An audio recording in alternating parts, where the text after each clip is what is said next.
Sunrise on St Brandon, a small sandbar in the Indian Ocean some 250 miles northeast of Mauritius, and the destination for the 5-star DXers Association 2007 DXpedition. Mauritius lies in the southern Indian Ocean, with some 250 miles of open sea between it and Île du Sud, the destination for our expedition, and shown here on this satellite image. We started in Port Louis, loading our chartered vessel, the Saint Rita, with 7 tons of radio equipment.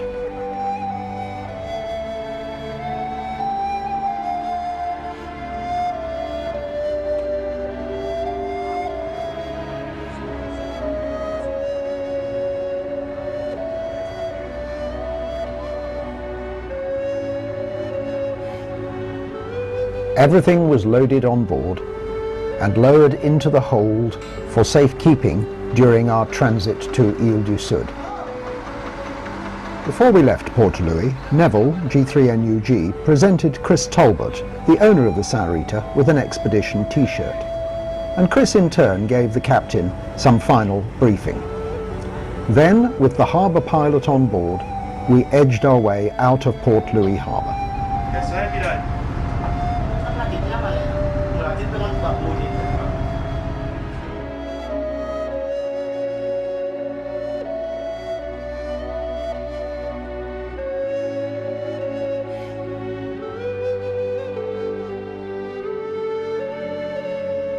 In the early part of the voyage, team members chatted on the rear deck of the Saint Rita. Others simply relaxed and enjoyed the sunshine. However, over time, the sea worsened, and overnight it became extremely rough.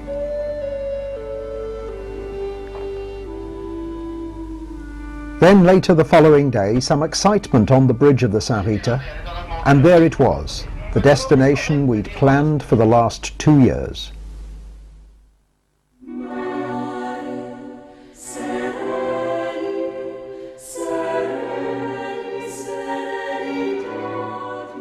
Already riding at anchor when we arrived was La Dérive, the small boat in which Don G3BJ had made the site visit 2 months earlier.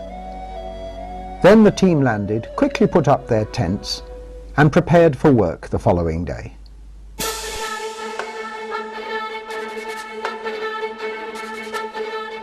Boats ran to and from the Saint Rita to both sides of the island, the seaside and the lagoon side, bringing our equipment ashore.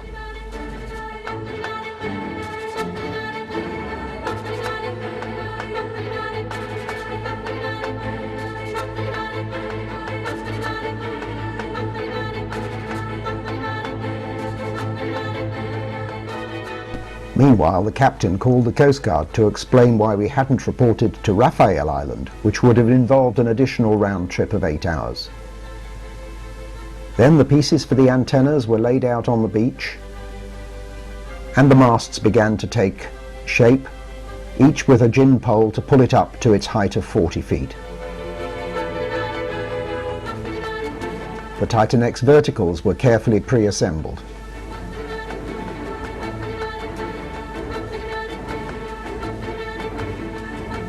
Yagis were bolted together,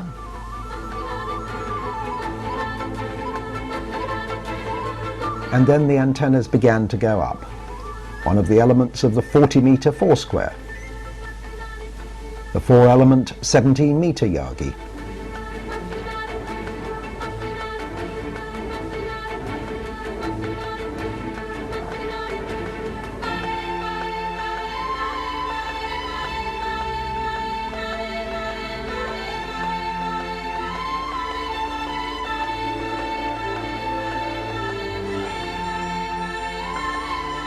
the 6-element 10-metre Yagi,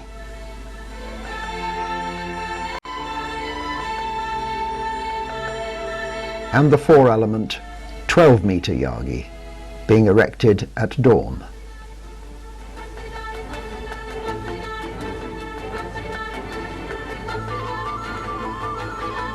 Then the big LF verticals, here one element of one of the 2 phased vertical arrays for 80 metres. and the big 87-foot vertical for 160 metres.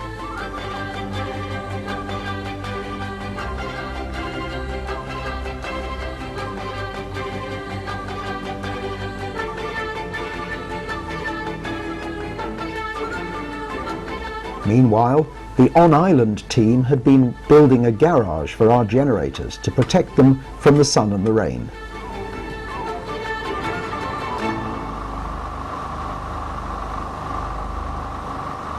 In our shack, which was really a veranda of one of the buildings, the equipment began to take shape.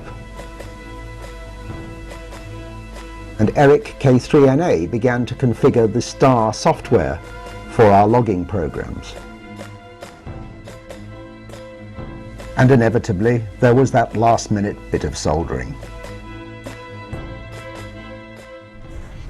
This is my first opportunity to come on an expedition of this magnitude, and one of the things that's very impressive is the organization and the preparation that actually takes place a year or more in advance, and the number of man hours that go into the planning and the preparation for it. The setup when we arrived on the island was almost a military operation. One team doing the equipment in the shack and two other teams out setting up all of the antennas, which was a major activity. And everything went together very well because everything was pre-kitted and almost everything worked the first time. Almost everything, but a lot of good people, wonderful team. Not everybody had met each other before, but everybody has meshed very well, and it's just been a lot of fun. I think we're all learning a lot. Certainly I'm learning a great deal, and I look forward to doing many more.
Charlie, 150 to 155.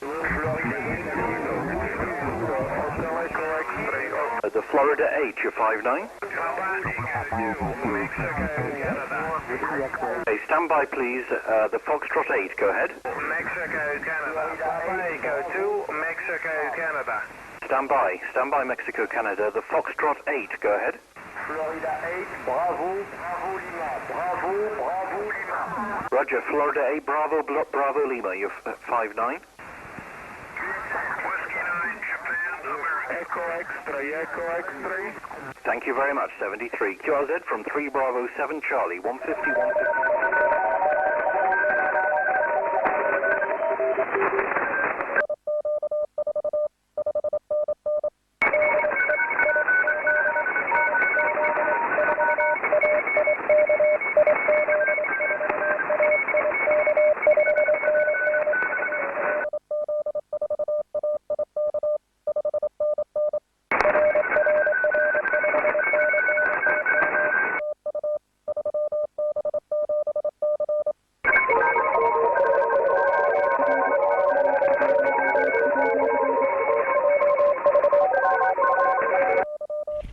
B7, somewhere a little bit different. We had to travel by ship to get to this one, and I have to say, although I'm generally not a bad sailor, that had to be something like the worst 28 hours of my life, that crossing, the swell, very unpleasant, but it got us somewhere that's a little bit rarer than we've been to before. St. Brandon is turning out to be rather a nice island. Certainly the location is great, the accommodation here, everything about it is very pleasant, but most of all the pile-ups. We did worry a little bit about the Poles, who were here just a few weeks before us and made, I gather, about 40,000 cues, but the pile-ups have been absolutely horrendous. Just going back, I was involved in antenna setup for the first few days. It all went reasonably smoothly. Somehow our quartermaster got things organised this time, I think with his new helpers, Clive and Gordon, and we had all the bits we needed, which makes a change from previous trips, it has to be said. But the antennas went up very nicely. I was involved in putting up several of the beams, and they all seem to be working. The nice thing here is, because we have the island to ourselves, we're not constrained about not going on public beaches or anything like that. We're able to use the whole of the island, go right down to the seafront, or at least as close as we dare. I certainly seem to have got the Foursquare as close to the sea as possible, in that the water at high tide is lapping around the guy ropes. I'm here in Tent City. I brought my frame tent just behind me, and quite a few others are camping too. And we did worry that it might be too hot during the day, too wet, too windy, but it's turning out to be a very pleasant way to live. And we can obviously use the shower and other facilities in the building, so no problem at all. And this is turning out to be quite a good arrangement. Not roughing it like Peter the First or anything. It might not be 5-star, but at least it's sort of 3-star or something. On the operating, I've enjoyed all the bands I've worked on so far. A bit disappointing the first few days, the bands, but yesterday, which was the first Tuesday of the operation, very good indeed. I had a wonderful run on 17 meters in the evening here, through till about 10 o'clock our time in the evening before the band closed, and a huge pile up into the States and Europe. On the low bands, which of course I enjoy very much, it's been good. I closed out 80 meter CW this morning with a nice little run into the west coast of the States and South America, Central America, Mexico, so that was good too. My travel time, I traveled over 20 hours to arrive in Mauritius. Unfortunately, my baggage did not arrive, so upon arriving in Mauritius, I had to quickly go to the store, get 2 pair of pants and a couple of t-shirts, and that's what I've been existing on here for the last couple of weeks. And then we got on the boat, St. Rita, and traveled 27 hours to St. Brandon Island. So a little bit of a rough ride for some of our team members. Didn't bother me very much. I enjoyed the boat ride actually. Great to be on the other side of the pile-up, working everybody from 3 Bravo 7 Charlie. Okay, Oscar Mike 7 Tango Quebec 59. Oscar Mike 7 Tango Oscar Mike 7 Tango Japan 59. 73 QRZ. 9 Alpha 2 Delta 9 America 2 Diamond. 9 America 2 Delta 59. Thank you. 59 plus. Thank you. Nice to work you again. 73. This is 3 Bravo 7 Charlie up 10. Papa Whiskey 59. America. Papa Whiskey, please.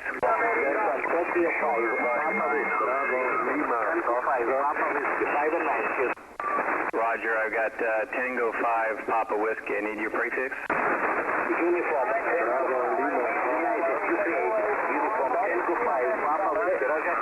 Roger, Uniform Tango 5 Papa Whiskey 59 Das Vidania. I'm Justin, G4TSH, Antenna King for the team. My brief here was to design an antenna plan that would enable us to get signals on all bands, and in some cases 2 signals in the same band, if not more. And this is a superb location for radio, and the layout of the antennas has enabled us to achieve all our objectives, from 6 meters all the way through to 160, spread over about half a kilometre of beach, with 80 metre phased arrays at each end and the higher band antennas in the middle. This is supplemented by various receiving antennas, beverages, the K3NA loop arrays, the K9AYs, and been very successful. We're using several kilometres of coaxial cable to feed all this lot, and it's a good thing we brought it all because we've used most of it. And when beaming to Europe and North America, we're able to run 2 stations on 20 metres and also on 80. And we've also taken the opportunity to do some experiments between Yagis on the beach and verticals. We've had plenty of time to do this, and we've made experiments on 15, 20 and 30 metres in this respect, and achieved some interesting results. On the higher bands, like 15 metres, there was no clear-cut advantage to one antenna or the other when doing quick A-B switching, but that was comparing a beam between a single half-wave vertical on the beach at the water's edge. On 20 metres the story is a bit different, and for the really long haul to North America, a 2-element passive array vertically polarised on the beach outperforms a Yagi at 40 feet. The problem with that is that we can't run 2 stations on 20 metres using vertical arrays with what we have here.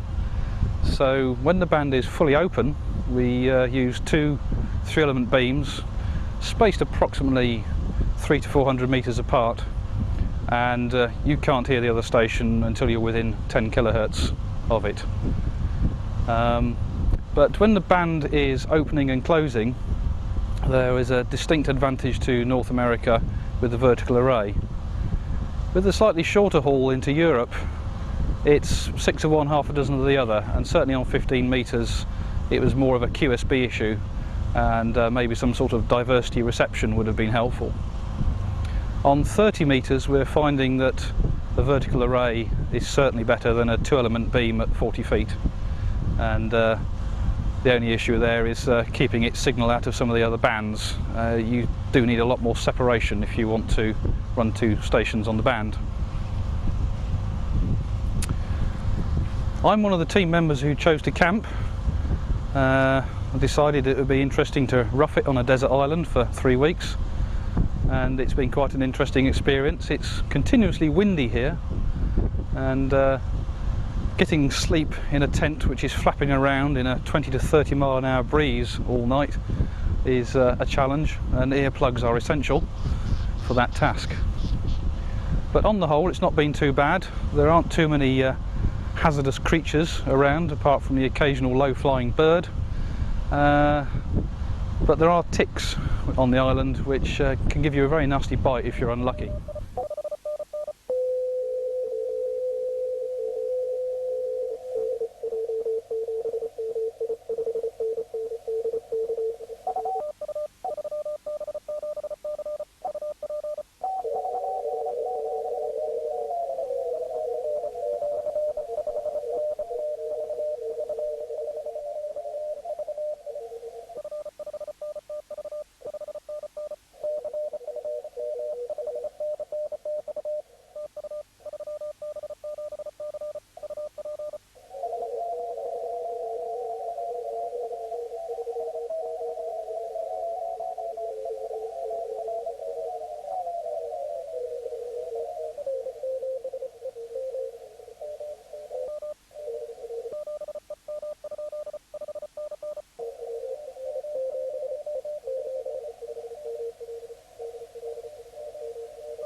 St Brandon is teeming with birdlife. Here the fairy tern, which nests teeming with birdlife. Here the fairy tern, which nests on the ground. Great care is needed not to tread on the eggs. Even our antennas were pressed into service as perches.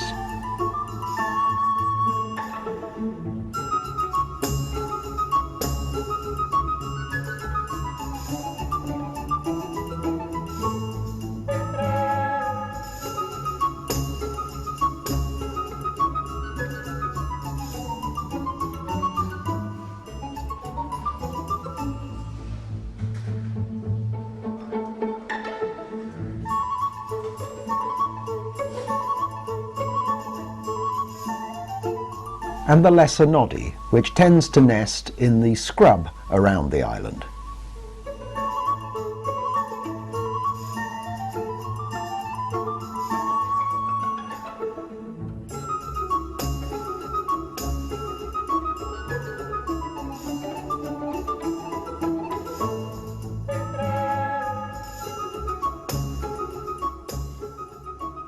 The west end of the island is a mass of birds' nests.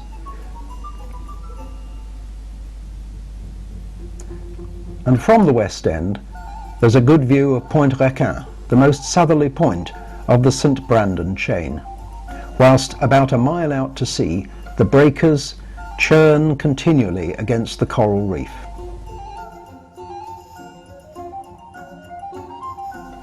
Fishermen lived in a few huts on the island on a seasonal basis and could be seen tending their nets from time to time. The island is famous for turtles, and one evening when returning from a walk around the island we came across a small indentation in the sand with a couple of young turtles. Within a few moments it was a teeming mass of 40 newly born turtles, all struggling out of the hole, trying to find their way to the sea.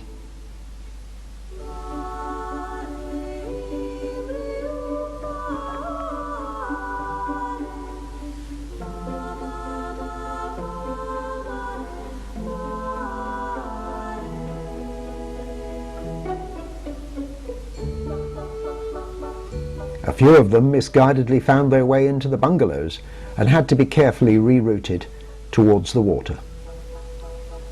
Food on St. Brandon was pretty simple: chicken or fish with rice and occasionally pasta. It was prepared by a couple of ship's cooks that had been assigned to the island for the duration of our stay.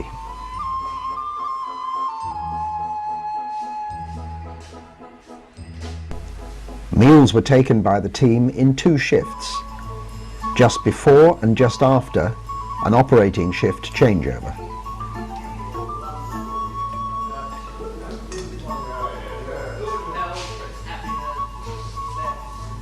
We had been worried about the extreme darkness on Ile du Sud at night and had brought some solar lights to mark the pathway between the 2 bungalows.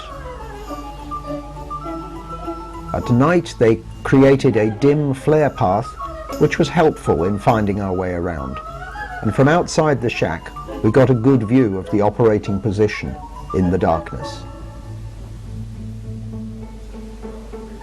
Stations were arranged in groups of 3 in 4 banks, and of course not all stations were operational 24 hours a day.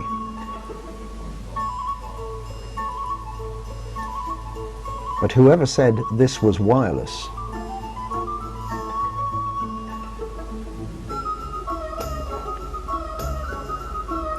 Our equipment consisted of the Yaesu FT2000 transceiver with the matching VL1000 linear and a laptop computer.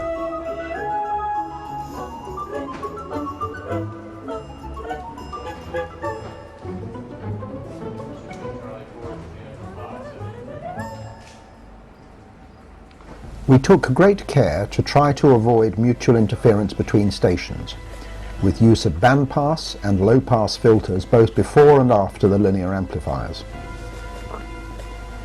We used an audio router to handle all the switching of the audio signals between transmissions, and our equipment was completed with the use of the K1EL WIN key.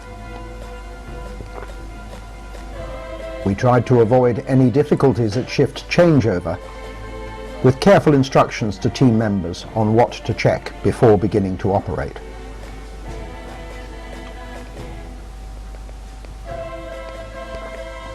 Refueling the generators was a daily task, as was changing and topping up the oil. Generally things went smoothly, but we had a few technical hitches with batteries which required some creative workarounds. And whilst all this was going on, the routine of life on the island continued.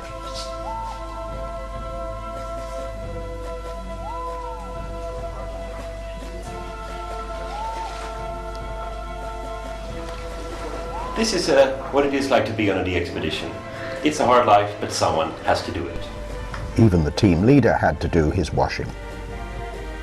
Some team members took the opportunity to go on a fishing trip and returned with a healthy catch.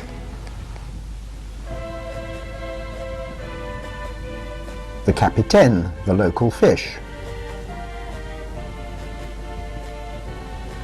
and one that was not quite dead. How big was it, Tony? And of course there were the stories of the one that got away. Some team members also took a boat trip over to Cocos Island, tantalizingly close over the ocean from Île du Sud, whilst others went out on a boat to photograph the antennas from the sea side. And a splendid sight they were too.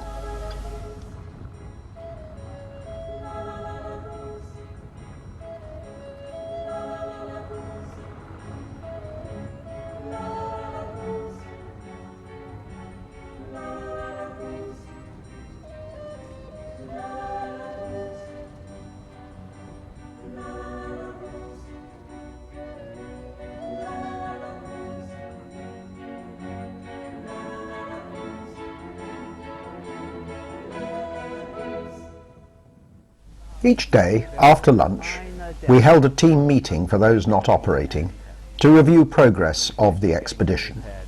RTTY will start this weekend, 4 hours at one band, 4 hours at another, so it won't sort of dominate the operation, but it'll keep all the RTTY fanatics happy that we've started, and we'll organise a teach-in on this. We need some mouses. 8 AM Friday, generator shut down. We had 55,719, 9,400 yesterday. So that's a pretty good day, isn't it? Really, and unique 17,675. So that's a good figure. 35 zones, 39 zones, 160 DXCC countries, so that's okay. 61% Europe has gone up 1%, which is not really the way we wanted to go. North America is 17%, and that's down 1%. Yeah, it is. 20. And 19% Asia, as before. A week or so into our expedition, we started operating RTTY, and such was the demand in this mode that we decided to abandon our plans to operate PSK as well. We used the well-proven MMTTY program integrated into our Starlog logging system.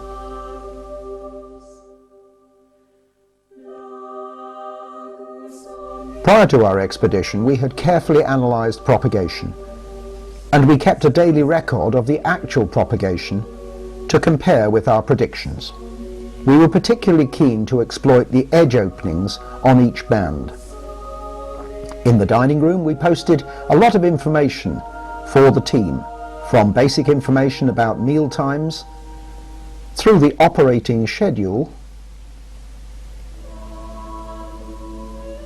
to information about our QSO count to various parts of each continent, analysed by band and mode. We were anxious to exploit the limited long path openings to the US, and took every opportunity to encourage team members to do this. A schedule of particular interest in the dining room was the one showing the total QSOs by operator. This was a source of significant competition. To me, this trip has been extraordinary. Going to St. Brandon as an operator, mainly for CW, but also some sideband as I do, and RITI, has been, as I said, extraordinary. The pile-ups are great, the companionship and all the operators here, the Gs, the stateside guys, Arnie and Bob, N6OX and N6HC, all the British gentlemen, and of course Folk, DK7YY and Jens, DL7 AKC. They are very, very good guys, good operators. Regarding the bands, we have had very good openings, but also a lot of hissing sounds, and I would say that I've been operating a lot from Cambodia and Asia, and the conditions are of course very different. As I'm a native of Sweden, it's also very different.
Seven, 3 Bravo 7 Charlie. 3 Bravo 7 Charlie, listening 1847, 5 up.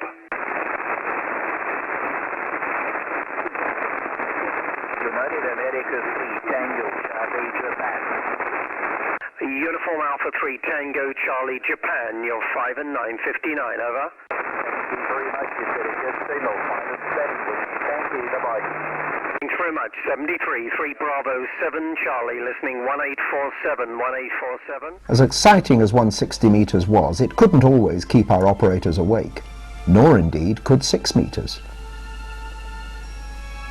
Each day, Eric K3NA took the last day's log data and uploaded it via satellite to our website. The upload was sometimes a bit of a challenge in the bright sunshine. Prior to leaving for Ile du Sud, we had developed a comprehensive website giving information about our expedition. It included not only the traditional log search facility, but an innovative process whereby stations could check the best time to work 3B7C based on actual propagation.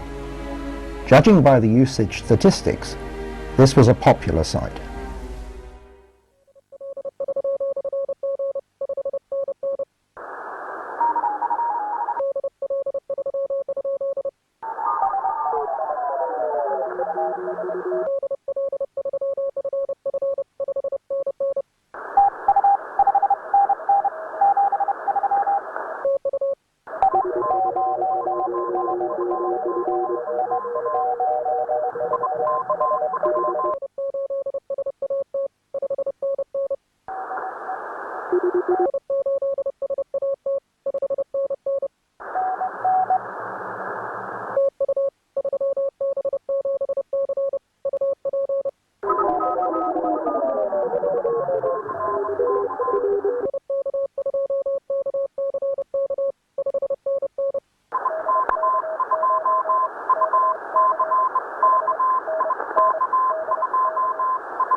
We've managed to put together quite an LF antenna setup here for 80 and 160.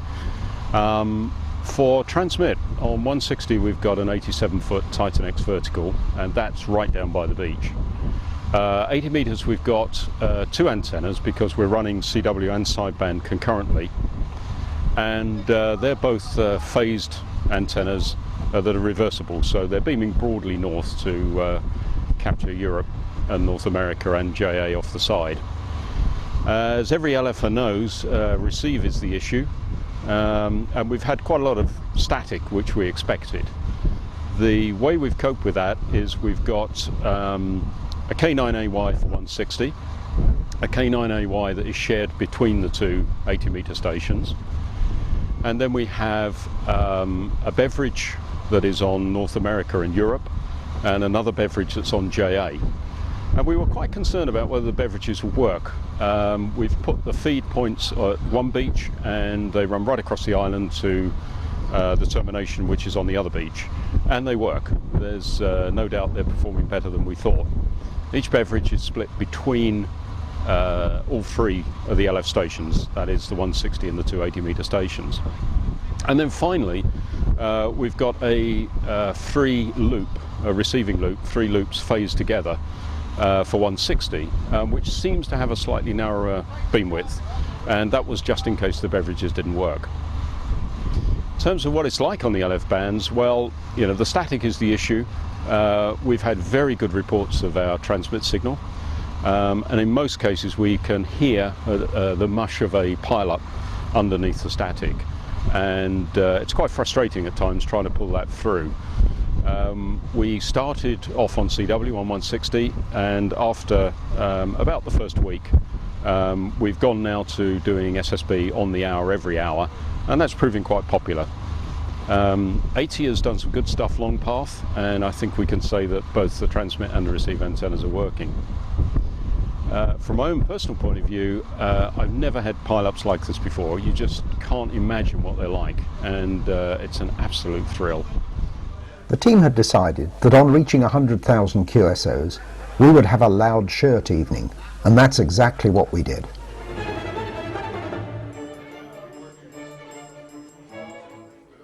During our stay on the island, we were well supported by the small team of fishermen who are there on a seasonal basis, led by Gabby and his wife Marie-Therese, seen here in a photo shoot with Pete, SM5 GMZ, our photographer. Gabby and Marie-Therese even came along to the shack to listen to the pile-ups. And here are the fishermen in a photo shoot with Neville G3NUG. There was even one of them wearing a Polish DX Club t-shirt. Then it was time to take the antennas down.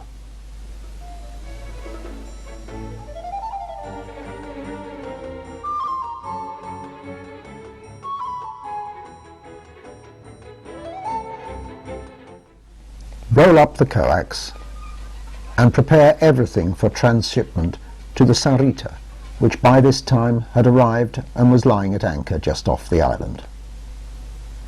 Antennas were bubble wrapped again.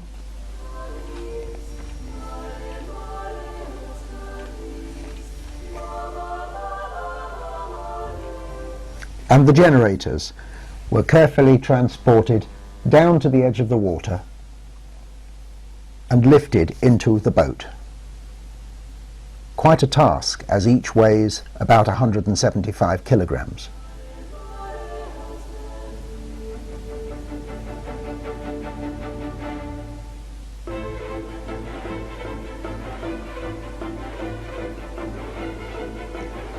Once all the generators were safely on board the pirogue, it took them out to the Sarita, where they were winched carefully aboard and stowed for the voyage back to Port Louis. Then our luggage was ready, we were ready, and we bade a fond farewell to Ile du Sud and the friends we had made there. A friendly wave from the captain, who was eager to be on his way back to Port Louis. The final boat arrived from the island, and everybody boarded and prepared for the journey.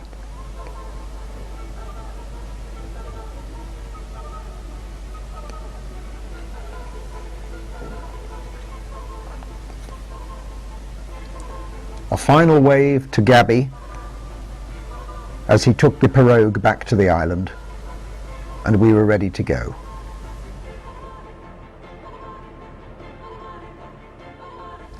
Then we weighed anchor and slowly moved away from the island that had been our home for the past 3 weeks.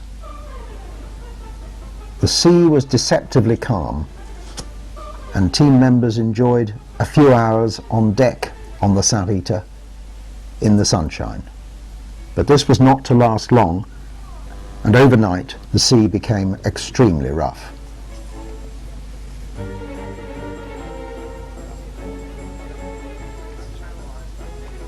Then at lunchtime the following day, the mountains of Mauritius, and we approached the harbour at Port Louis, where the pilot was waiting for us and took us into port. We docked next to our container, and in a matter of a couple of hours, everything was transshipped into the container, ready for the journey back to the UK. The results of our DXpedition were quite impressive. We had a reasonable balance of mode and a reasonable balance by area.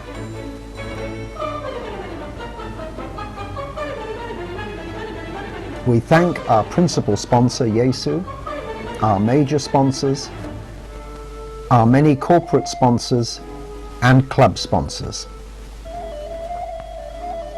And finally, of course, the many, many individual sponsors without whom our expedition would simply not have been possible. Thank you very much indeed.